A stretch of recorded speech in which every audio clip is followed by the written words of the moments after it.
بنرجع لكم هذا. Merci, professeur Heddoum, d'avoir été si éclairant dans la communication.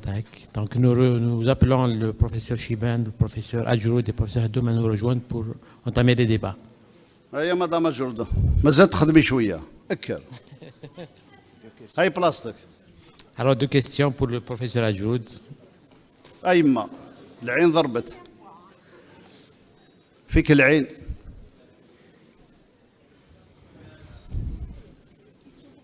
Oui. Alors, deux questions pour la première communication du professeur Adjoud. Docteur Mouzaoui.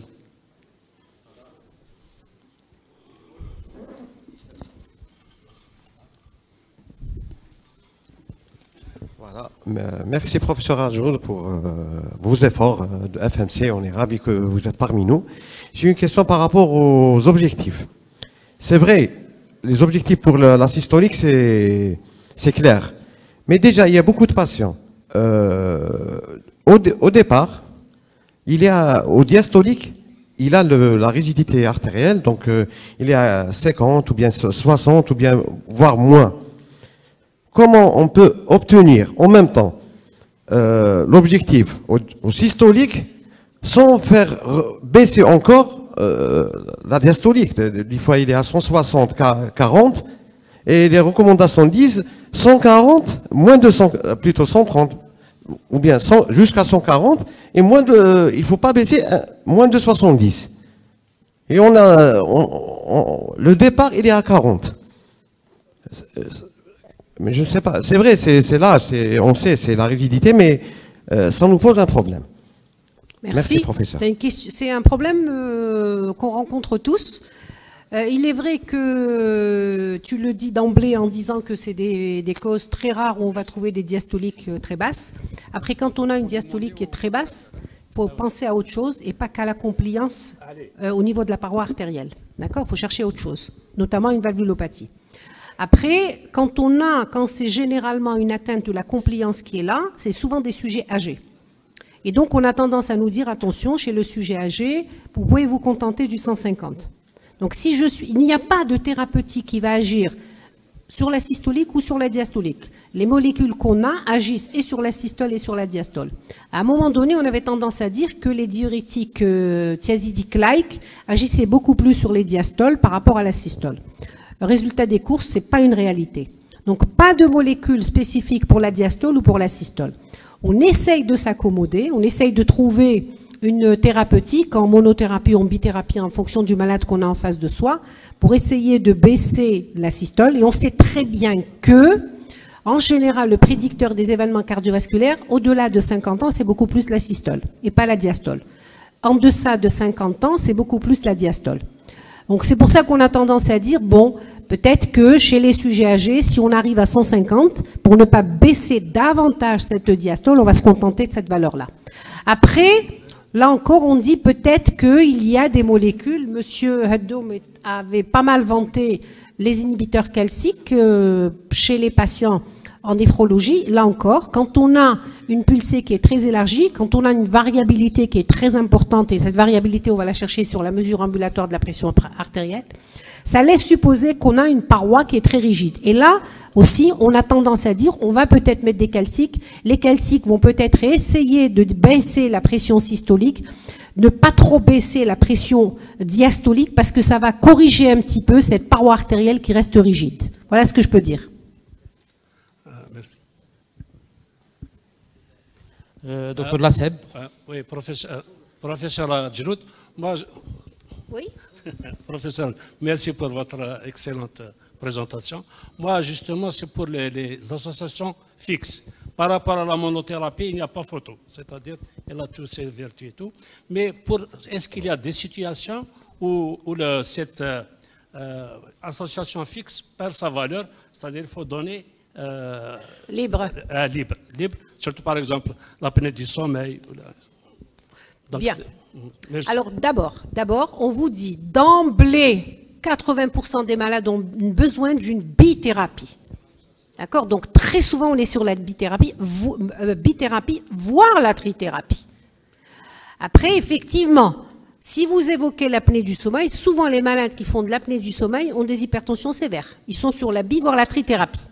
Après, effectivement, il y a un certain pourcentage de malades qui sont en bithérapie et pour lesquels peut-être que je dirais, bon, je ne vais pas aller sur une bithérapie combo, mais je vais aller sur une bithérapie libre. Là, je pense que la seule façon de dire je peux séparer ces deux molécules, c'est la mesure ambulatoire de la pression artérielle qui vous permet d'aller voir un petit peu comment sont les valeurs sur les 24 heures. Et là, peut-être que vous allez vous orienter en disant je préfère aller sur une bithérapie libre pour pouvoir traiter cette tension artérielle et être à la cible. Donc, s'il y a d'autres questions... Alors, deux questions pour le professeur Chiban. Donc, vous avez une question? D'accord.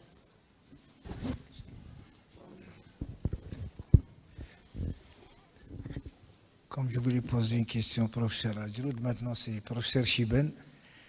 Quant à la protection néphrocardiaque, pour ce que la metformine, c'est connu depuis longtemps, c'est la molécule idéale. Maintenant, avec l'apparition de ces nouvelles molécules, ISGLT2 et des PP4 et IPR, ils font bien. Mais est-ce que dans le temps, on utilisait des sulfamides d'hypoglycémion, parmi lesquels il y a des molécules qui sont cardioprotectrices et néphroprotectrices, beaucoup plus cardioprotectrices, parce qu'on ne va pas se concentrer sur une glucocentrée. Le glyclaside, par exemple.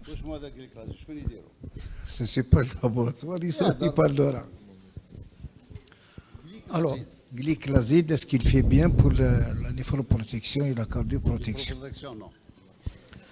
Alors, pour les dernières recommandations de l'ESC 2023, donc, il y a des produits qui ont fait leur preuve de protection. Ce sont donc les nouvelles molécules qu'il faut utiliser en priorité.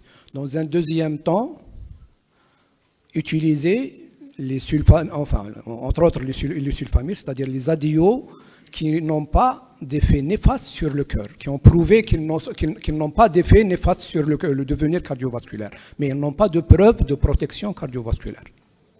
Donc ces médicaments, les sulfamides, figurent en deuxième position, peuvent être utilisés parce qu'ils ne sont pas néfastes, mais il y a nécessité de les ajouter pour un meilleur équilibre glycémique, donc on peut les utiliser. En troisième position, il y a des médicaments chez qui on ne dispose pas d'études qui prouvent leur sécurité sur le plan cardiovasculaire, entre autres les insulines. Voilà, une deuxième question pour le professeur Chiban.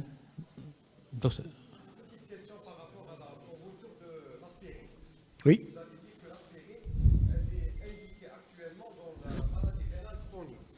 J'aimerais bien avoir des précisions, quel stade, parce que cette molécule, elle rentre, elle sort, elle rentre, on est perplexe. Chaque fois qu'il y a l'aspirine, c'est des débats qui s'éternisent. Donc on aimerait bien savoir sur quelle base ils ont établi cette... Donc la recommandation est de classe 1, toute maladie rénale chronique associée à une atteinte athéromateuse symptomatique cliniquement. Ce n'est pas toutes les maladies rénales tout court. Quand il y a une atteinte athéroscléreuse, athéromateuse associée, la prescription de l'aspirine est autorisée, bien sûr, est autorisée pour en prévention primaire, chose qui n'existait pas auparavant. Et là, on a assez de preuves pour réduire le risque cardiovasculaire dans cette catégorie de population.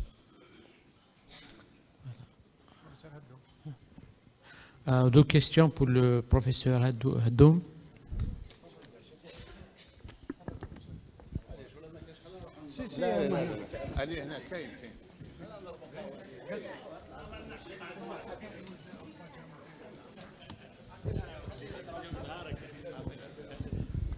Monsieur Haddoum, alors, inhibiteur des GLT2, fonction rénale limite, je vais donner un chiffre, 40. Dysfonction ventriculaire avec une fraction d'éjection qui tourne autour de 45%, sténose de l'artère rénale modérée, indiqué ou contre-indiqué. Inhibiteur des GLT2. Les inhibiteurs des GLT2. Est-ce que je peux les... Non, ça m'intéresse pas du tout. Est-ce que je peux les prescrire, dysfonction ventriculaire, insuffisance rénale et sténose de l'artère rénale. Je fais un petit cours.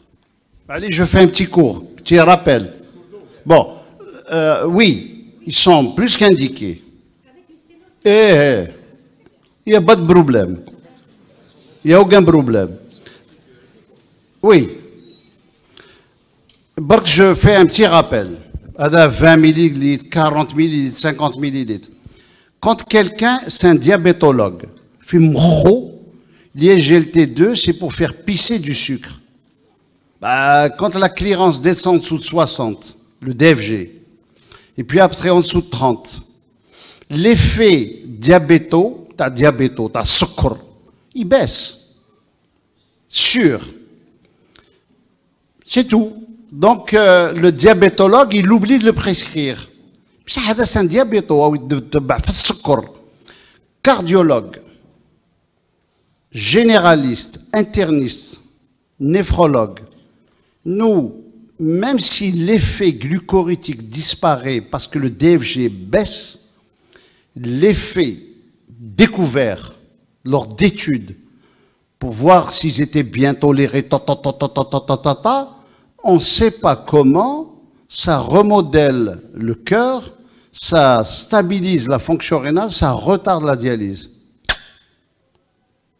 Cachillette, pas cher, produite en Algérie, bientôt remboursée. Alors, les diabétologues vont lever le main au ciel et la bagarre. Il y en a ici.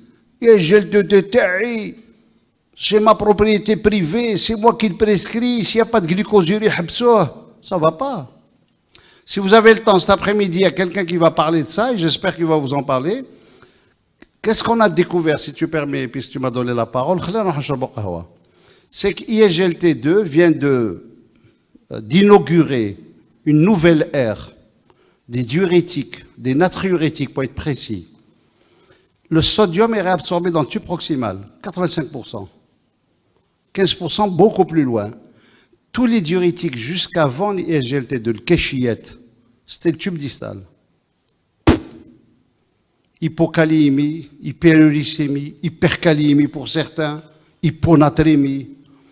Vous passez à gauche, sans toucher au potassium, sans toucher au acide urique, rien. Sel yahbat. Yahbat le sel. Natriurétique. Au début, ça descend un peu la volémie. D'ailleurs, on les a appelés aux États-Unis, comme les IEC, comme les Arabes, renal deeper drugs. C'est des drogues qui baissent un peu le DFG. Au début. Et après, c'est la merveille. Alors ça, c'est les diurétiques de demain. Et c'est des organoprotecteurs de demain. On ne sait pas pourquoi. Alors on les appelle smart diuretics dans le futur. Aïrar, pas d'hypokaliémie, pas d'hyperkaliémie, pas d'hyperuricémie. Ça baisse la tension artérielle. Ça ne diminue pas le taux d'hémoglobine. Contrairement aux ISRA. C'est le bonheur. On va la prendre ensemble. Ben, en fait, c'est vrai qu'il y a les cardiologues et les diabétologues qui focalisent sur les inhibiteurs des GLT2. Mais en fait, ils sont tous les deux propriétaires de leur fonction.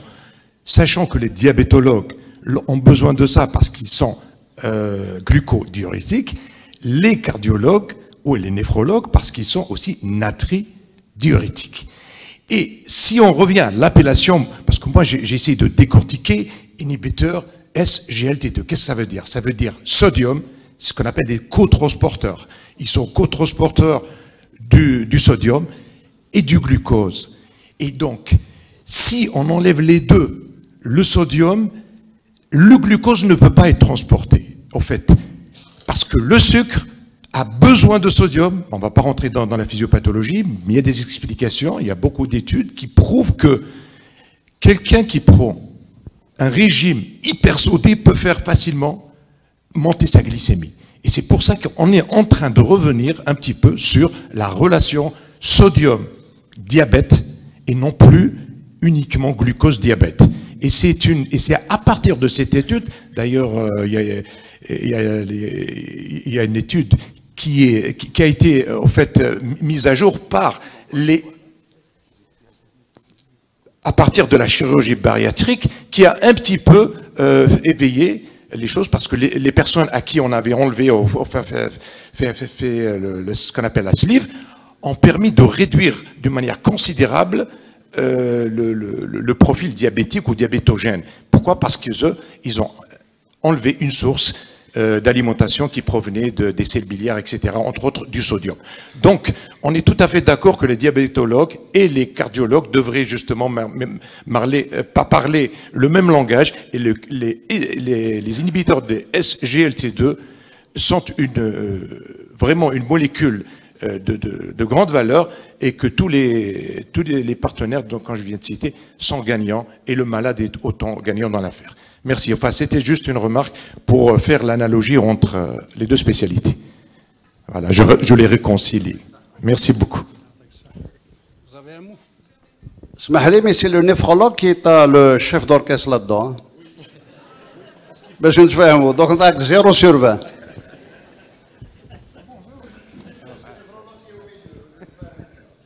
Bonjour.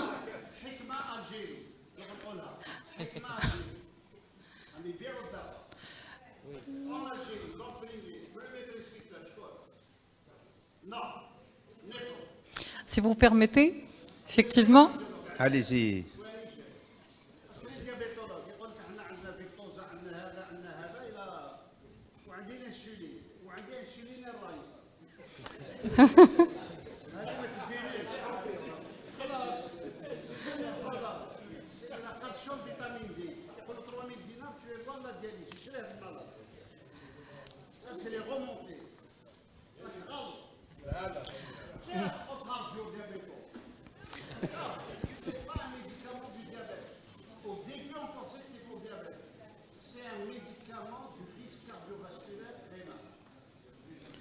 Professeur Hadoum, si vous permettez, question pour cette... effectivement, je ne suis pas diabéto, pour préciser, non plus néphro, non plus cardiologue, je suis urgentiste. Mais la grosse question qui se pose, effectivement, c'est la position des bêta-bloquants dans la prescription de certains malades, parce que les cardios les mettent au départ, donc sur une première ligne en grade 1A, et puis on les perd effectivement chez les néphros, chez les diabétos. Et en médecine d'urgence, je ne sais pas ce qui se passe en Algérie, mais en Tunisie, beaucoup de patients passent un sacré temps aux urgences pour être gérés quand ils sont graves, et ressortent des urgences avec des rendez-vous dans 1 mois, dans 2 mois, dans 3 mois, ils ne sont pas vus. C'est par rapport aux bêta-bloquants, effectivement, qui perdent pratiquement leur place dans ce que vous avez présenté. Je parle des bêta-bloqueurs dans l'indication chez des patients qui sont insuffisants cardiaques, où l'indication est un A, mais qui ont de l'insuffisance rénale et qui sont diabétiques. Un peu dans le bain de multiples pathologies, les polypathologiques. L'insuffisance cardiaque. Merci pour la question. Alors, quand on disait tout à l'heure qu'aujourd'hui, dans les recommandations de 2023, les bêta-bloquants ont été repositionnés. Les bêta-bloquants n'ont pas été repositionnés pour le traitement de l'hypertension, comme dit M. Hadoum, essentiel. Les bêta-bloquants ont été repositionnés. Les indications des bêta-bloquants chez les cardiologues ont des positions précises. Je suis devant un malade qui a une insuffisance cardiaque, il va de soi que le bêta-bloquant doit être là. Je suis devant un patient qui a une cardiopathie ischémique, il va de soi que le bêta-bloquant doit être là, sauf si la fréquence cardiaque est basse. À ce moment-là, de même que pour l'insuffisance cardiaque, à ce moment-là, j'ai d'autres molécules et je me rabats dessus. Je suis devant un malade qui a une fibrillation auriculaire, l'indication des bêta-bloquants est là.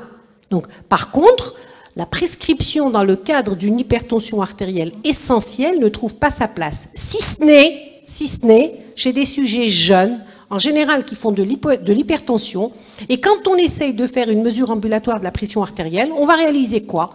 On va réaliser que ce sont des patients qui font des chiffres de pression artérielle uniquement pendant la période où ils sont en train de travailler, où les chiffres vont s'élever. Ça devient beaucoup plus une hypertension artérielle adrénergique. Et là, on a parfois des propositions de bêta-bloquants.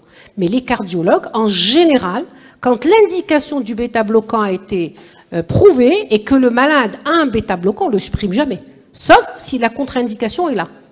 Si j'ai une fréquence cardiaque chez un malade qui est en deçà de 50, avec le bêta-bloquant, bah, peut-être que je vais réfléchir à donner autre chose, en fonction si vous voulez, de l'indication. Est-ce que c'est de l'insuffisance cardiaque? Est-ce que c'est éventuellement de la cardiopathie ischémique ou autre? Mais on ne l'enlève jamais, même quand l'urgentiste le prescrit. Merci. Malheureusement, le maître des temps... Non, c'est bon.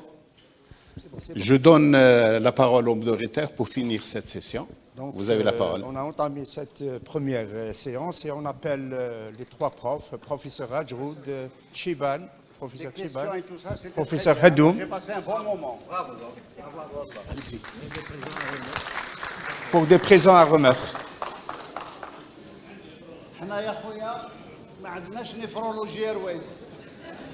هذيك أجرود نبداو بأجرود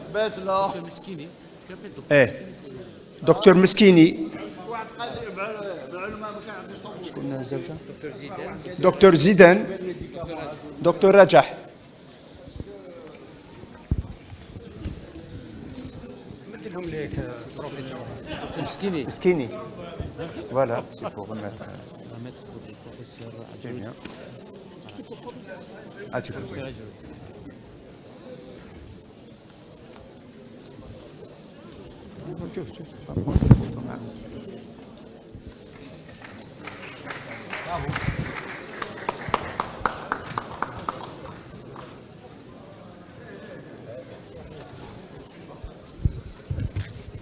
Zidane.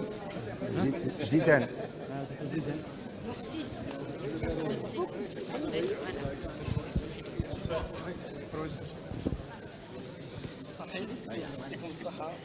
صحة professeur. Merci.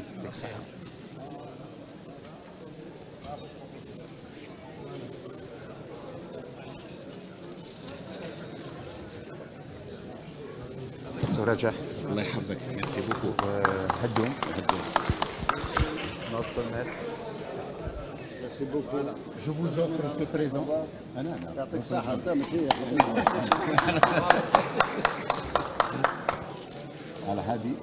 Et je vous offre celle-là aussi. Voilà.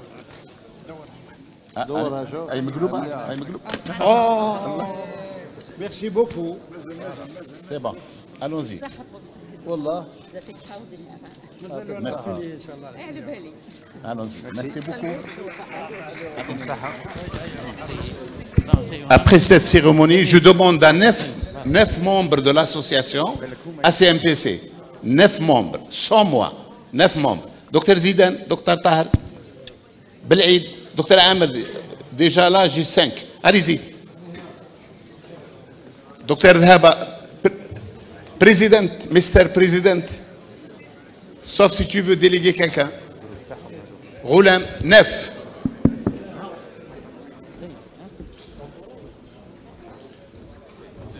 Est-ce qu'il y a un dentiste ici? Ah, mais on est 9.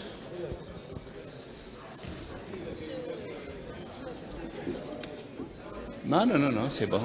C'est bon. Combien on est? 9? Très bien. Alors, nos amis tunisiens, je pense 9 Tunisiens aussi, pour qu'il y ait l'équitabilité. Hommes et femmes. Surtout les urgentistes. 9.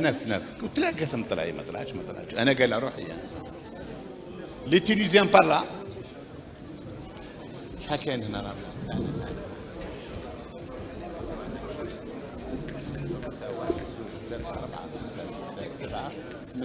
Allez-y, les Tunisiens de l'autre côté. Allez, c'est bon, classe. Un dentiste, allez-y.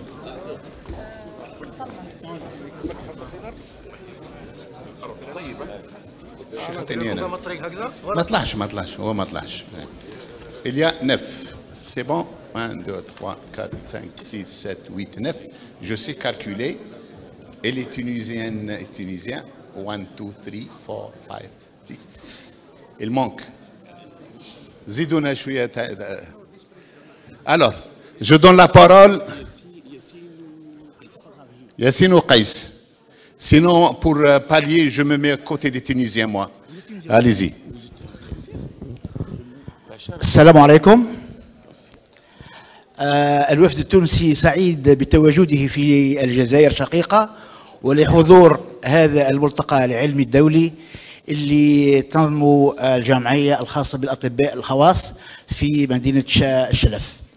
أيضا نحن الوفد التونسي جينا حوالي 26 دكتور للمساهمة ولحضور هذا الملتقى الدولي لبناء هذا الجسر العربي التونسي الجزائري اللي من خلاله ان شاء الله تتودد العلاقات ولتبادل الخبرات والتجارب، ولربما هذا البريدج هذا الجسر سيكون باذن الله عربي ولبنان مغربي. في هذه المناسبة أحب نقدم الشكر لكل أعضاء الجمعية العاملة لنجاح هذا الملتقى العلمي الدولي.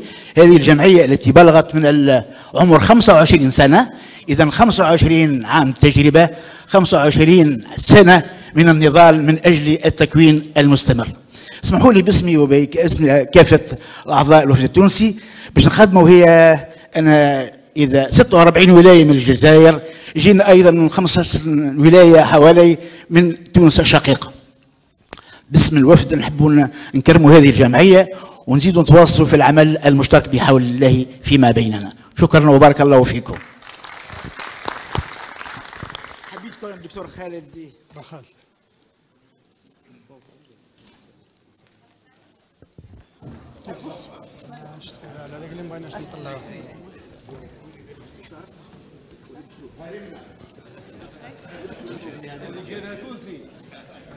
الثورة تاع تونس.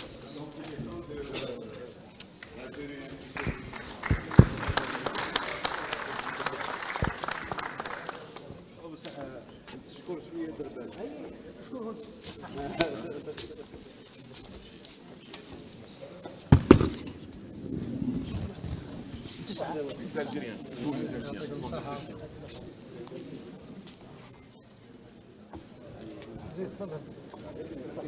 يعطيكم الصحة انتم، تفضل.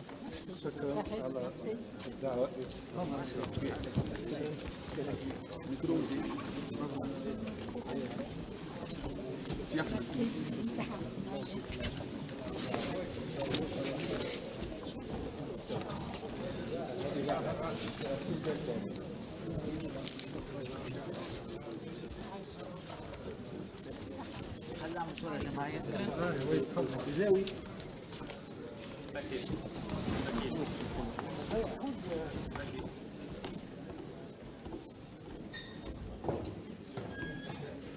الجميع تحية صداقة جزائرية.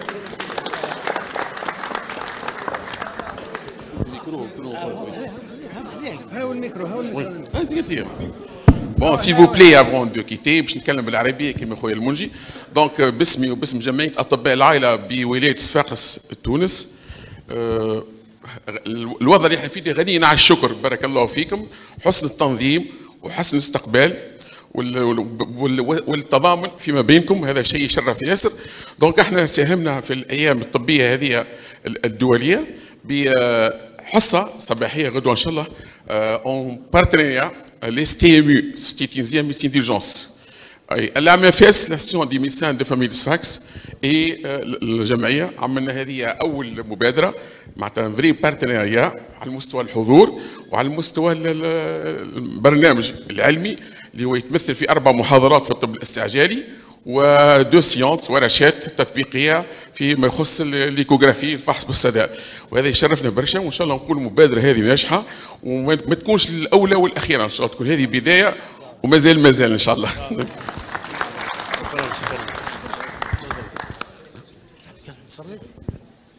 عسلامة، باسمي باسم الجمعية التونسية للطب الاستعجالي، نتشرفوا برشا بحضورنا معكم اليوم في التنظيم العظيم اللي صار بجمعية أطباء القطاع الخاص بولاية الشلف. نتشرفوا برشا بالحضور نتاعنا، نتمنوا أنه نراو لكم غدوة في الحصص الصباحية تبدأ 8:30 صباحا في أربع محاور خاصين بالطب الاستعجالي، وفما ورشة عمل باش يأثوها زوز من خيرة الأساتذة بالطب الاستعجالي بتونس حول الكشف بالصدى، دونك ليكوغرافي. ان شاء الله نراوكم موجودين معنا، وان شاء الله نكونوا موجودين معكم في الاعوام الجايه في المحاور الجايه.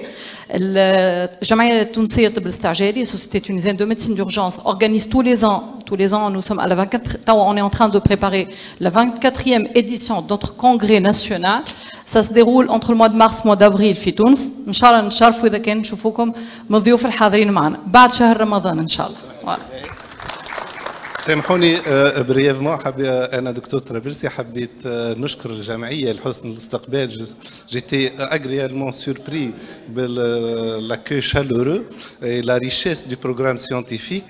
كانت مناسبه طيبه ياسر لكن في ظرف الله غالب كلنا المنا اللي يحدث في مع اخواننا في فلسطين ربي ينصرهم ان شاء الله وربي يرحم شهدائنا. حبيت باسم الجمعية التونسية للطب العام والطب العائلة نشكر الجمعية يعطيكم الصحة لحسن الاستقبال وإن شاء الله نستقبلوكم بيانتو لو 10 نوفمبر في المؤتمر متاعنا في الحمامات. وزيت توس لي بيانفوني وإن شاء الله نرجعوا شوية من الكي شالورو هذا إن شاء الله. يعطيكم الصحة. Donc, je suis tunisien, mais je suis encore djerbien. Une date à ne pas rater, c'est la journée maghrébine, la 3e journée maghrébine de Djerba, que je vous invite tous, vous êtes invités pour cette journée. Inch'Allah, tqablu fil khir bihawlillah. Merci. Au mois de février, 10 et 11 février. Bon, merci pour tout le monde. Ainsi se termine cette première session. Et tout le monde est convié à une pause café. Merci.